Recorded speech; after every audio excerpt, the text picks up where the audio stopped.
Imran. Oh Imran. Ya. Nak tanya. Ah. Customer punya rumah kecil. Okey. Apa yang sesuai untuk dia punya rumah? Okey, jom let's go. Kebetulan kita dah bawakan special design untuk korang semua.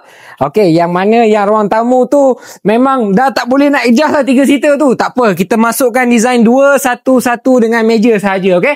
Yang ni akan dapat dia punya cushion sekali. Nanti kalau kita korang nak cushion warna apa, kita boleh buat lah, tak ada masalah.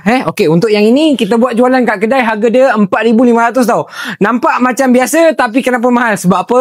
Design dia adalah salah satu design yang jarang masuk dekat Malaysia. Biasa dia pergi kat luar-luar negara je biasa design-design ni, okey? Jadi untuk launch yang mana saya masukkan beberapa set ni, saya nak bagi special offer kat korang, RM2,900 saja, siap hantar, okey? Jadi kalau korang berminat, korang boleh tengok produk ni, korang boleh tengok kayu dia, korang boleh tengok finishing dia, korang boleh tengok design dia, memang lain daripada yang lain. Okey, barang dah ada ready. Kalau nak datang tengok kat kedai, boleh je. Kalau nak beli online pun boleh juga, tak ada masalah. Deposit RM200 saja dan balance nanti bila barang sampai baru korang bayar, okey? Design dah ada ready stock. Kalau berminat, berkenan, Roger.